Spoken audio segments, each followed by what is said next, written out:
Hi guys, it's Craving for Baking here, and I'm going to be showing you how to make raisin rolls. So first we're going to start off by sifting our strong white bread flour. If you don't have strong white bread flour, then you can just use self-raising flour with some baking soda, but it won't have the exact same texture as it does if you use strong white bread flour. So we're just going to sieve this into our bowl. You might want to use a bigger bowl than I did.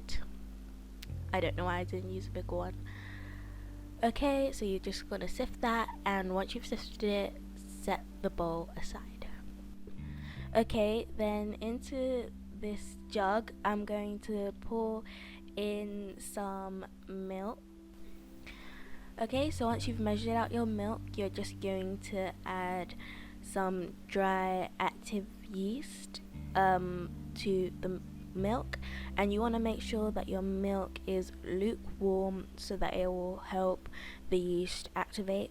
I'm going to give the milk and yeast a little stir, and then I'm going to add a tablespoon of sugar, just because that's what the yeast feeds on and helps it get foamy, and that's what you need for a perfect bread.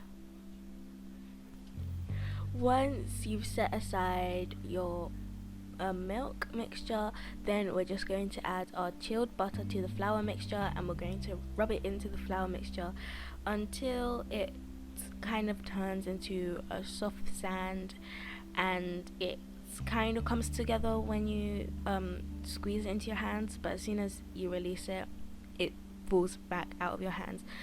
So it should be resembling sand. So once you've added the butter, you're just going to add in your sugar.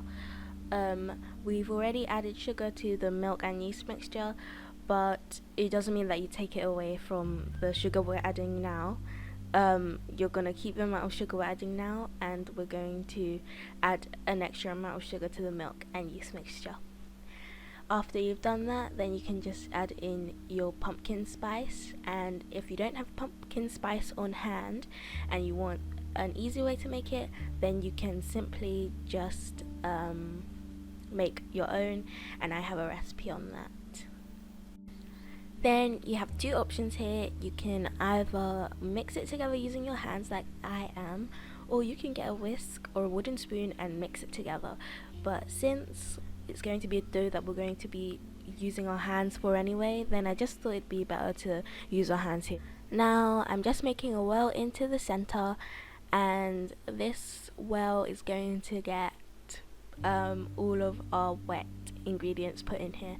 So by now our milk and yeast should have activated, and we put in our beaten egg, and then we're going to mix it together. So once you've mixed it all together, it's gonna kind of feel like a batter, kind of like the consistency of a cupcake. So it's going to be like that, and you're just going to want to add some more flour as you go along. And once you've mixed all of the flour in and it's turned into a sticky dough, then you just want to turn it onto a floured surface and roll it out.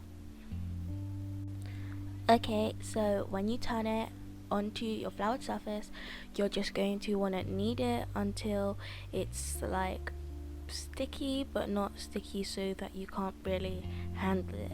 And then you're going to want to add your raisins, sultanas, or whatever dried fruit that you have on hand, and you just want to put them into the center of your dough, and then you're going to knead it so that all the raisins are inside the dough.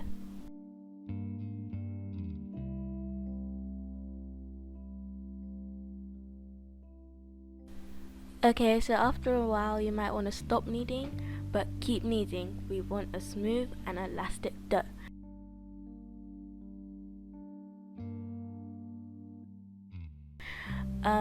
So once your dough has become smooth, and when you touch it lightly it will just spring back, then that's when you know that you've got a smooth and elastic dough, and you can stop kneading.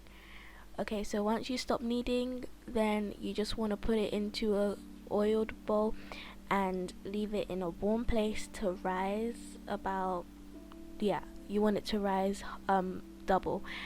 Once it's rise double, then you can punch it down, and you just want to cut the dough into equal pieces, and you want to roll them into balls, and then you want to put them onto a baking tray and cook them in your preheated oven.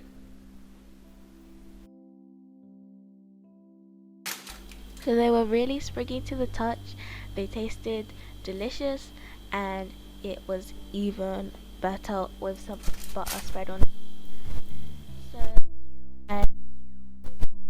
recipe, and I'll be seeing you guys next time. Bye.